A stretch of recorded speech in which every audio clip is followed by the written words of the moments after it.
नमस्कार। संगीत समाधान में मैं मधु शुक्ला आप सभी का हार्दिक स्वागत करती हूँ। दोस्तों, जब हम शास्त्रीय संगीत में गाने की बात करते हैं तो हम राग की प्रस्तुति करते हैं। ये राग का आधार क्या है, इसके बारे में हम जानें तो देखते हैं कि राग की जननी जाति है, जिसकी चर्चा महर्षि भरत के काल से हमें मिलती है। तो जाति शब्द एक समूह का सूचक है, वो स्वरों का समूह जो एक विशेष प्रकार से मर्यादित रूप में नियमबद्धता के साथ गाया बजाया जाए तो उसे जाति कहते हैं। भरत के काल में जो गान क्रिया थी उसे जाति कहा गया। जाति के बारे में जो भरत की दृष्टि रही है उसका भरत के लिखे हुए ग्रंथ से कोई प्रमाण नहीं मिलता, किंतु मतंग ने कुछ ऐसे सूत्र दिए हैं जिसके आधार पर हम जान सकते हैं कि जाति का स्वरूप क्या था और जाति किस प्रकार गाई जाती थी। तो जाति के स्वरूप के बारे में मतंग लिखते हैं कि श्रुति स्वर समूहादि जायंत इति जातयः, अर्थात श्रुति स्वर के समूह से जो जन्म लेती है वो जाति है।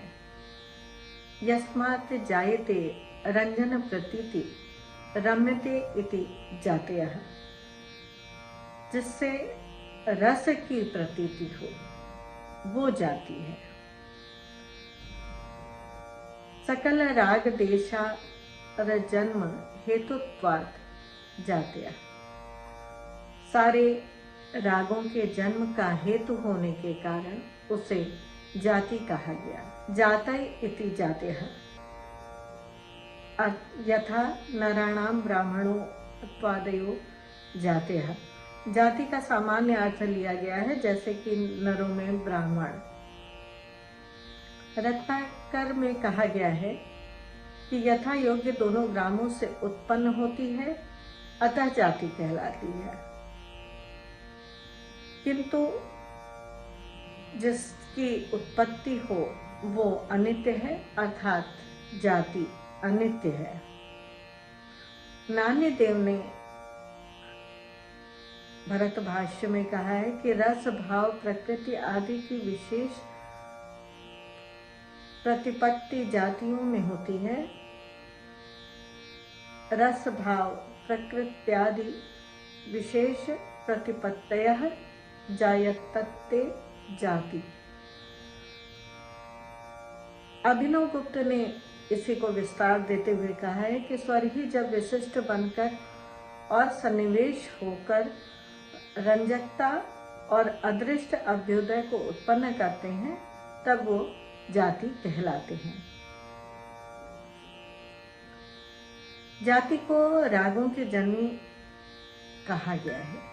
अब ये प्रश्न उठता है कि क्या भरत के काल में राग थे?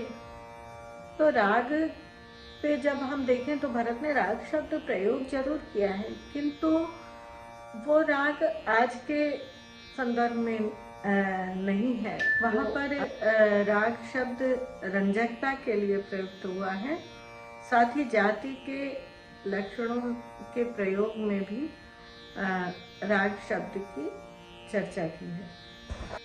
और मतंग ने उन्हीं संदर्भों को जोड़ते हुए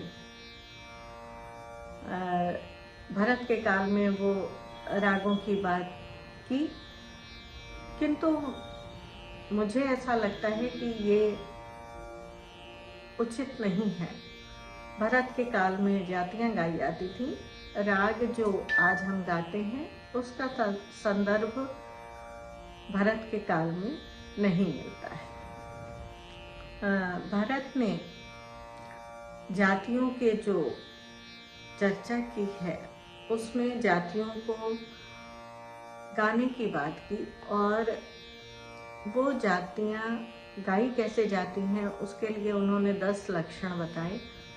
ग्रहांश मंत्रताराणाम न्यासापन्यास्योस् तथा अल्पत्वस्य बहुत्वस्य षाडवो औडवो रपि, अर्थात ग्रह, अंश, न्यास, अपन्यास, अल्पत्व, बहुत्व, औडव, षाडव और मंत्रता, ये 10 लक्षण हैं।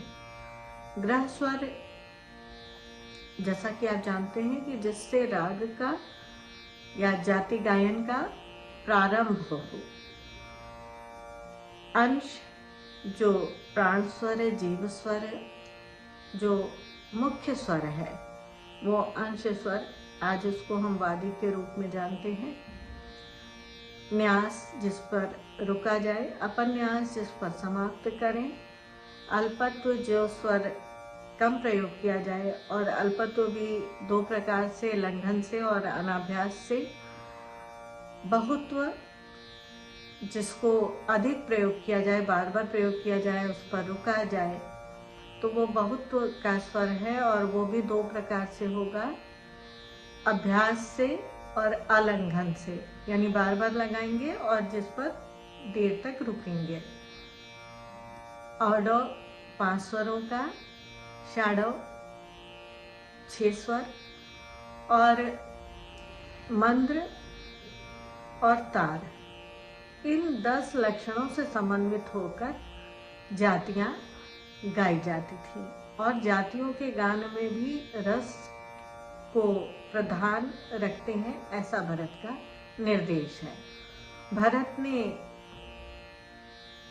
18 प्रकार की जातियां मानी हैं, जिसमें से 7 शुद्ध हैं और 11 विकृत जातियां मानी गई हैं। तो इनके नाम षाडजी, आर्षभी, गांधारी, मध्यमा, पंचमी, धैवती, नैषादी और षडज जो दीक्षवती, षडज कैशिकी, षडज मध्यमा,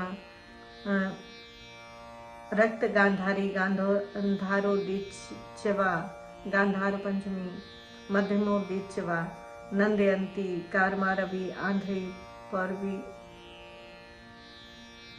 कैशिकी, इस प्रकार से 18 जातियां मानी हैं। अब शुद्ध जातियों को हम देखें तो भरत ने जिन जातियों में 7 स्वर प्रयुक्त किए जाते हैं उसे शुद्ध जातियां कहा। ये जातियां अपने नाम पर ही आश्रित हैं। षाडजी, आर्षभी, गांधारी, मध्यमा, पंचमी, धैवती और नैषादी, इसमें 7 स्वर प्रयोग होते हैं और अपने नाम पर ही आधारित है। तो ये शुद्ध जातियां हैं। अब इन 7 जातियों में न्यास स्वर परिवर्तित करके, ग्रह स्वर परिवर्तित करके, अंश या अपन्यास स्वर परिवर्तित करके 2 या 3 जातियों को मिलाकर इस प्रकार प्रयोग करने से विकृत जातियों की उत्पत्ति भरत ने मानी है, जो 11 मानी गई हैं। और इन 11 जातियों की चर्चा की है कि 2-2 लक्षण एक साथ गाने से 6 जातियां, 3 लक्षण, 3-3 लक्षण मानने से 4 जातियां और 4 लक्षणों को एक साथ समाहित करके 9 जातियों की उत्पत्ति मानी गई है। अब विकृत जातियों की जो निष्पत्ति मानी गई है उसमें अगर हम देखें कि कौन कौन से शुद्ध जातियां समाहित हैं, तो षडज कैशिकी में षाडजी और गांधारी, षडज मध्यमा में षाडजी और मध्यमा।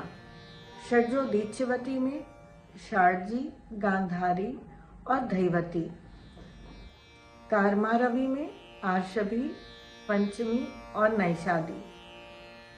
कैशिकी में षाडजी, गांधारी, मध्यमा, पंचमी, धैवती, नैषादी। इस प्रकार 11 जातियों का निर्माण हुआ। और इन जातियों के नाम अगर हम देख लें तो षडज ग्राम के आधार पर 7 जातियां हैं और मध्यम ग्राम के आधार पर 11 जातियां मानी गई हैं। अब षडज ग्राम में 4 शुद्ध और 3 विकृत जातियों का प्रयोग हुआ है और मध्यम ग्राम में 8 विकृत और 3 शुद्ध जातियों का प्रयोग हुआ है। तो षडज ग्राम की जातियों के नाम हैं षाडजी, आर्षभी, धैवती, नैषादी, षडज कैशिकी, षडज मध्यमा और षड्जो दीक्षिवती। और मध्यम ग्राम की जातियों में जो शुद्ध जातियां हैं वो हैं गांधारी, मध्यमा, पंचमी और विकृत जातियां जो हैं गांधारो, दीक्षिवा, रक्त गांधारी, कैशिकी, मध्यमो, दीक्षिवा, कारमारवी, गांधार, पंचमी, आंध्री और नंदयंती। इनमें से षड्जो दीक्षिवा, षडज कैशिकी, कारमारवी और गांधार, पंचमी ये सप्त स्वर तथा षाडजी, आंध्री, गांधार, दीक्षिवा, नंदयंती में षष्ठ स्वर या पंच स्वर प्रयोग होते हैं। तो इस प्रकार हमने देखा कि हमारे रागों का जो मूल आधार है वो जाति है। और इस प्रकार हम देखेंगे कि जाति गायन हमारे आज के राग गायन का मूल आधार है। जिस आज के लिए इतना ही। अगले एपिसोड में हम किसी अन्य विषय पर विस्तार से चर्चा करेंगे। नमस्कार।